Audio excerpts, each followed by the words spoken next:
So this one's going to be a history of the band called Adrienne O. Why did we call it Adrienne O? Because I was in a previous band with a person who wanted 50-50 of everything, but decision making is the main thing that's involved. And we did not think the same about many things, and so we could not make many decisions. So I decided the next band I started was going to be mine. And I made it very clear that it was mine by naming it after me.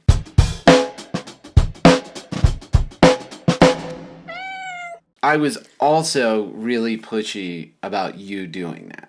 Like, I really wanted you. I told you needed to do that. Yeah. And I may have come up with Adrienne O. I'm pretty sure I did. Oh, you think so? I'm pretty sure I did. I thought I was inspired by Katie B of the UK. Okay. Who I was really into at the time. I don't know where I was coming up with my idea, but I don't think I copied anyone. I think I just thought of it. Oh. Anyway, how did this thing start? Well, we were in Urban Dance Theory We together. talked about the dance band we were in. Yeah.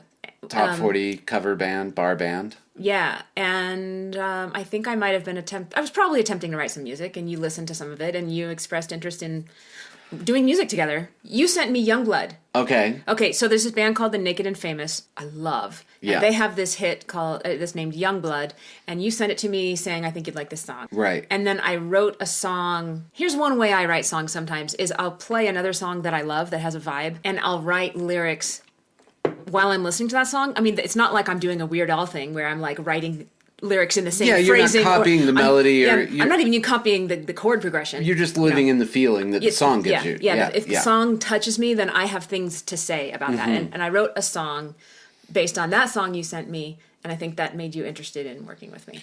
So, yeah, I absolutely... And, I mean, we'd known each other for a year or something. I was like, you should do something. I'll do it with you. That gives someone a lot of confidence when they hear that. Yeah. Well, it's a good song. You can hear it on Spotify and YouTube. And yeah, we did a music video for it. Yeah, we sure did, on the side of a mountain. Top of a mountain. We had to drag the whole drum kit, and I was so amps? blistered up. Yeah. We took amps? Yeah. Oh my gosh. And I wanted to look cool, so I was wearing Converse climbing this mountain. It was North Table Mesa in Golden. That's a hike up there. It's a bit of a hike. It's like 1,000 feet Yeah. up. So that's how we started. And I think I would make like random projects in Logic. The first record, Super Chromatic, gosh, I mean, that was 9/10 yours, I think. Yeah, I produced it too. And you 100% produced that record. The first thing I ever produced. It's something I will do sometimes. I steadfastly refuse to help you with that because I knew you needed to do Is that why you wouldn't help? The truth comes out. Yeah, you needed to work on stuff. Oh. And you figured a lot out. Yeah. You're so right. And if you go back and listen to that record sounds great. It's got great parts. It's got great orchestration, but you just needed to go through that process. You were more than capable of doing it. You just needed to do it. I love that. I see you do that with some people you work with now, where you're like, I want this to happen, but I need them to figure it out. I'm not going to do it for them. I'm not going to... People did it to me, too. There are lessons that you can learn. Someone can tell you, but you're not going to learn it the way you will if you figure it out for yourself. Yeah. That's just a different thing. Starting out, we were a trio. Yep. Tad Wheeler, who we are still friends with, who does Dolby Atmos surround sound mixing now. Yeah, he's become like a real national level mastering and mixing guy. Oh, he was on drums first, and you were on keys. Oh, that's so funny. Yeah. And I was on bass and vocals. I've done a gig or two, but that's the only band I was ever the keyboard player in. And that was like 1-2 gigs. 1 or 2 gigs. You were like, this is not working. But there was a little feature. So our first gig was at Herman's Hideaway. Of course, because everybody's first gig is at Herman's Hideaway, right? And Poor Herman's. Yeah, I think we did all right. Thank you, Herman's, for providing that place for people. Absolutely. I hope they keep that going forever. Yeah. But you had a keyboard that had like a theremin feature on it. And so you could like go woo, woo, woo, woo with your hand. Right. Just raising your hand in the air above the keyboard. And you used that feature for some reason. You could make it a volume. So it could tell, you could assign anything, but you could also make crazy woo woo noises, and that's what I did. Because Adrienne O was really, at least started out as really synth pop. Like it was really built around that sound, and that's a sound you love. It's amazing how many different ways we tried to do things with that band. Oh my gosh. And what we started with was running Ableton live with the band playing. You were running it, right, at that first show? I was running Ableton. Yeah. You were playing bass and singing. Yeah. Tad was playing drums. Ableton is a music software, and what it does best, it does everything, but what it does best is kind of like organized loops. So you have like a little 4-bar phrase of keys, and then another 4-bar phrase of pad kind of thing, and then a 4-bar phrase of whatever. When we started, was turning those things on and off, and then switching when we switch song sections, and now you need a different chord progression, a different musical figure switching over. We tried 2 different ways of syncing up, if you recall. Yeah. There was sending a click from Ableton to the drummer, so the drummer had to follow the click. And then we also tried the reverse, which was the drummer playing with sensors on the kit that would analyze the BPM, send it to Ableton, and Ableton would change its tempo based on the drummer's tempo. Right. Neither one of them worked very well for us. The idea was, though, that we would have all the synth stuff and all the bells and whistles and all the pre-recorded stuff of a backing track, but with the flexibility of being a real band. Right. So if we wanted to go longer on a section, we could. If we wanted to jam out, we could. And that was just the first way we tried doing it. And boy, do you remember how much technical work we did? Oh my gosh. Unbelievable. It was unbelievable. So I don't remember how many gigs you played as keyboard player. It might have been 1 or it might have been a few months. But eventually we put Tad on keys because that's really... He's a great piano player and he is a super technical guy. You needed to get off keys. I did because that was not my... Yeah. So Tad moved over to deal with the computer stuff, and we got a different drummer that we played with for a while. And I think at some point we switched to tracks. I think probably when we brought that drummer in, that's when we probably switched to straight up tracks. Right, and we've talked about backing tracks with Cody and different bands. As many people nowadays are using backing tracks as are not, and that's stadium bands, bar bands, church bands. Like it's just something that people do. So you're playing along to pre-recorded background vocals, keyboards that you can't play, all those things, which is not cheating because it's actually way harder than just playing a song. It is. Oh man, you remember that time at Lost Lake before Lost Lake turned its arrangement around? Totally. And so the stage used to be in the other room where the bar is now. Yeah. And the bar was in the room where the stage is now. We had to start one of our songs 3 times because we kept getting off the track. It was so stressful. You know, the track starts and there's a little thing that goes 1, 2, 3, 4, and if you don't start right, you're done. Or if you mess up, is going to go. If you mess up at any point. I mean, I don't know why we had to start over again, but we would play and then we'd be like, wait, the track is not playing the same thing we're playing, and we don't know why, and we don't know how we're off. Yeah, that was a rough one. Yeah. So then we switched drummers a couple times as a trio.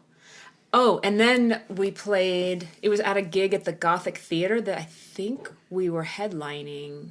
We absolutely headlined that gig. You know, you should feel really good about it. I mean, like, getting to headline the Gothic was, like, that's kind of a dream come true. Yeah, it's pretty far up the chain.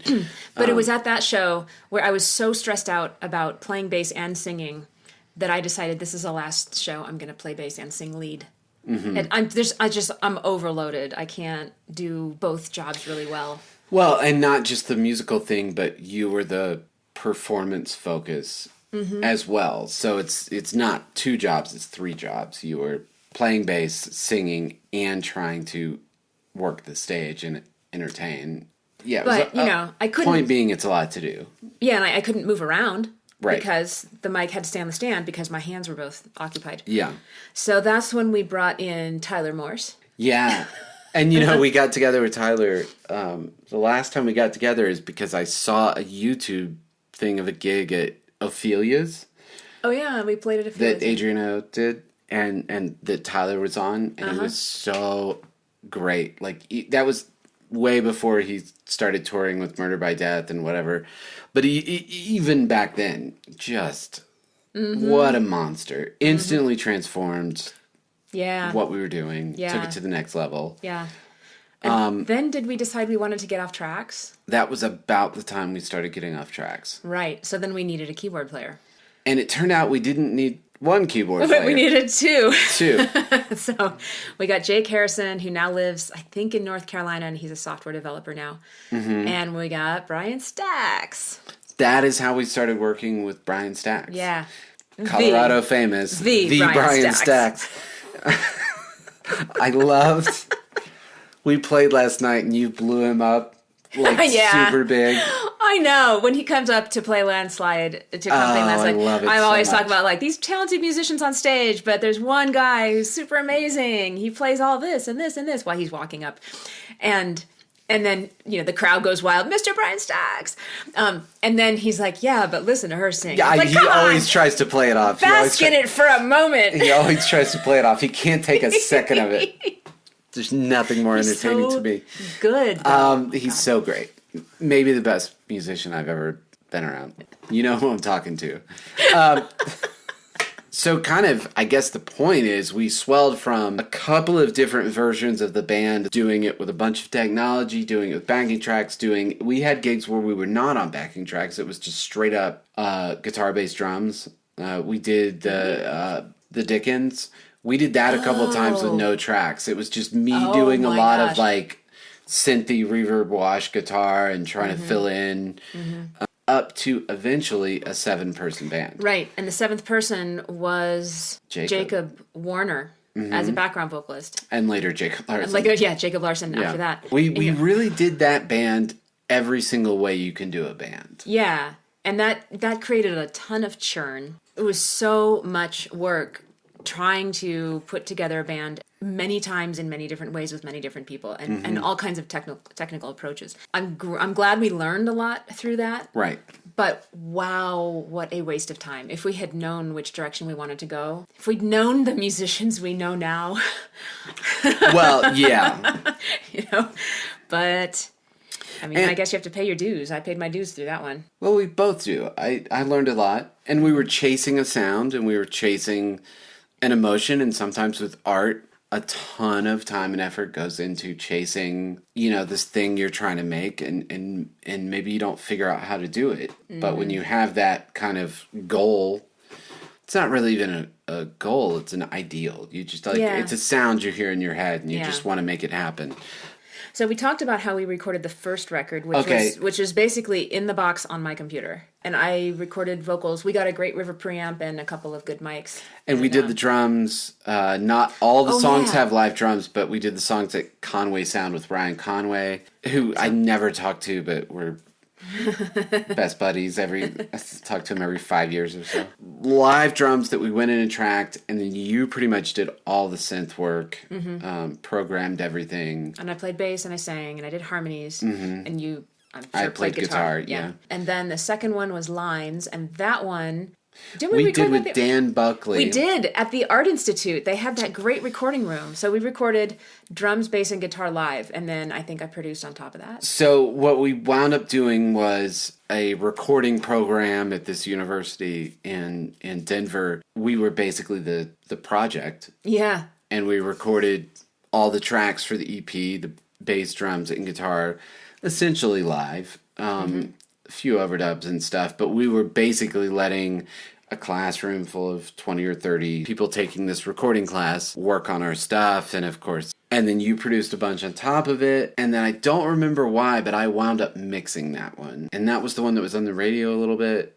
Take It In. Yeah. Yeah, and Jeff at the Keep did that. That was the old The Keep. Probably came together in the least cohesive way, because we did do a song with Jeff, and then we did the stuff at the Art Institute, and you added a bunch of stuff, and then I mixed, now that I'm thinking of it, like half of it. So we were kind of farming it out a little bit, and there were a couple I just kind of mixed. And then Elevation, which we called Elevation because we were like, let's take this whole thing to the next level. Yeah. Let's really try on this one. Not that we didn't really try on the other ones. We were describing the nightmare of all the different ways we tried to make music. But on Elevation, the third EP, we really were like, this is no compromises. That was when we did have a 7-piece band. And we probably never had more input from other people. A ton of the bass drops and synthy elements Doesn't matter what they are. Jake Harrison did a lot of sound design on it. Brian played on it a lot more. Tyler Morse actually played live bass on all of it. You know, but we did it in such a long process. I don't know if you remember, but we recorded pre-production demos where we had all this stuff worked out live. And we were playing all of it live. And we went in and I recorded all the parts, everybody's parts. Gosh, we spent maybe a couple months like working through all of those things and cutting and pasting and moving this. You spent more than a couple months. You spent like, I would say like 9 or 10 months. I might have, yeah. I was wondering when that album was ever going to get done. I stand behind that work though. I absolutely. If you go listen to that record, it's real worked out. It is. It's real work. It's got some cool stuff. We were inspired by a band, St. Lucia, that we love. Yeah. Oh, and Big Data was a big inspiration for me at the time. And it's just a really highly orchestrated record. That was when there were a couple of those songs, Barcelona.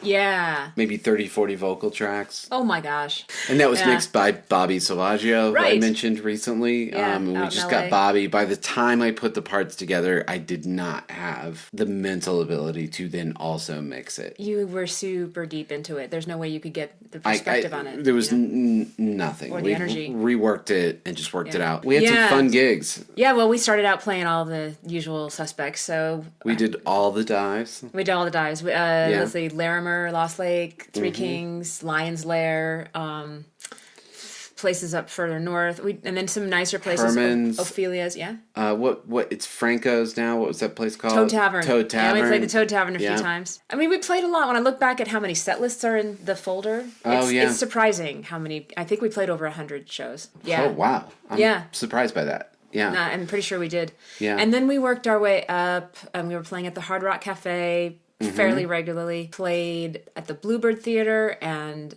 the Gothic Theater as support for SF1, and then the Gothic Theater as headliner. Right. Supported by Chemistry Club. The Fox Theater in Boulder. Right, the Fox Theater with Lionel Young. Coors Field. I mean, not on the field. No. We were like at a stadium band by that point. They have bands play before baseball games on the club level where there's like bars and stuff. And they gave us a whole tour of the whole place. And the cool thing, they had us like live throughout the entire stadium. Like, yeah, right. Our music was playing live everywhere on the Jumbotron thing. The music was piped everywhere. Everywhere, and then we were on the Jumbotron, like the logo, and then it's like some live stuff of us. Right. It was like, oh my gosh! And then we have our poster framed in like an interior walkway of all the bands that have ever played this series. Oh really? I didn't know that. Yeah. Now, I mean, there were like big old posters like in these recessed parts of the wall, like all lit. Yeah. It's really official. That's super cool. And then we played at the Summit. Of course. The Mask, MASQ. Which our buddies and rocket surgeons put together. Yep. We played with them twice on that.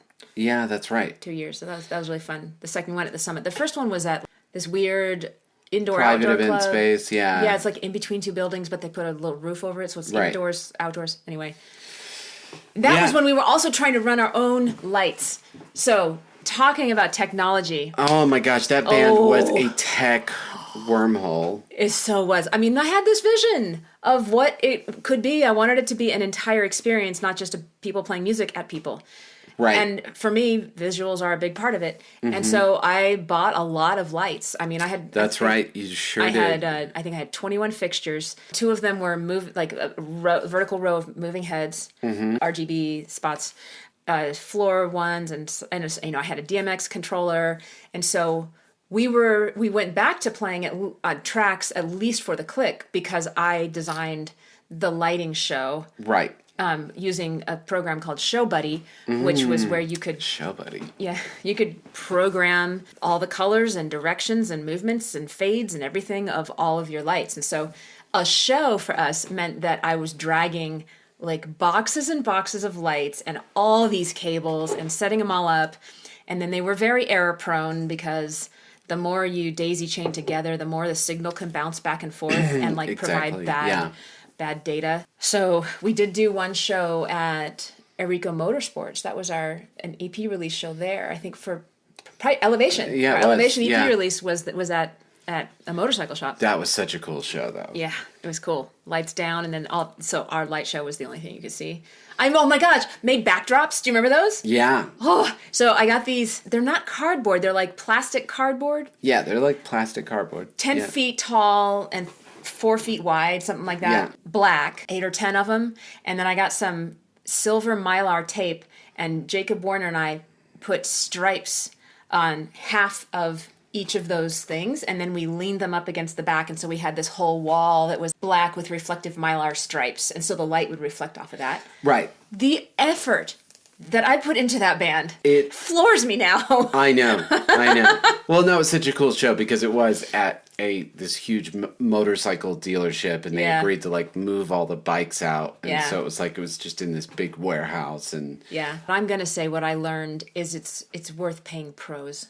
I mean, we churned through, and that's where it wound up. The last part of us playing live was not paying pros for every single position, but like if you have a position that you're not finding the right match for, we should have just hired into those positions from the get-go, because the number of times that we would bring a person into a position, they would, take 2 months to learn music, and then we would be like, well, this isn't working. Right. And then we would have to do it again. We weren't moving forward with any new music for a while.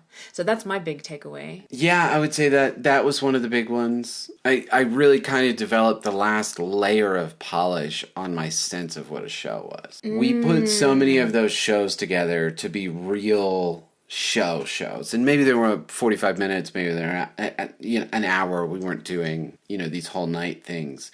But we really worked on and we hired Lang Bliss to come out and work with us more than once. He's a performance coach who has done a lot of work, a lot of top-notch bands, and worked on their show. We brought him out. He's still a friend. I've talked to him recently. Just putting together these sets that were just made to be these real experiences. I think another takeaway I have from all of that is that we should have spent more time figuring out the direction and writing songs and less time playing shows. I thought we needed to play a lot of shows to build up the fan base, but honestly, I don't think we had enough good music to build a fan base around. That is an excellent thing, and we were actually talking about that whole dilemma of doesn't matter where you are, but do you focus on becoming big in your local scene, or do you focus on building a product that can go outside of that local scene? Yeah, and I certainly didn't have a product that would go outside Denver, let alone a product that would really do great in Denver. We talked about how you do that over and over again, where you learn lessons and then relearn them and relearn them. Songs are all that matters. That's what you're selling. People care about. I mean, image matters and being able to do a good show. There's tons of things. And now we're just sort of blasting out songs when we feel like it. 1 or 2 a year. One or two a year. We're blasting them out. It's just an unbelievable pace. I meant more in the sense that we're not worrying about... Yeah. We have no pre-release schedule or post-release. And there's no... And we're not even worrying about getting them that perfect. Detail stuff or mixing or retaking vocals. It's just like... let's have fun and do it. We're taking all the weight and the pressure off of making music now. And just, even though it's relatively infrequent, we're trying to just have fun. And I've so enjoyed adding the video component to it. Where and we're doing videos that are we're doing them with our cell phones. Yeah. And on our own. And the rule is no money gets spent. Yeah. Like just. Yeah. So what's next for Adrienne O? Well, we're going to continue to write original music, and maybe we will play a show of original music at some point, but I don't know. We were talking about doing Adrienne O Presents a tribute to the 80s or the 70s, or Adrienne O Presents a tribute to the music of Los Angeles or California. Just these sort of themed shows that we could do. Not a tribute band where you're as you said, doing just 1 or 2 artists, but doing this themed... It's who knows if it'll actually happen. It's an ambitious idea, in a sense. But what's fun about Adrienne O is that it's been super ambitious the entire time.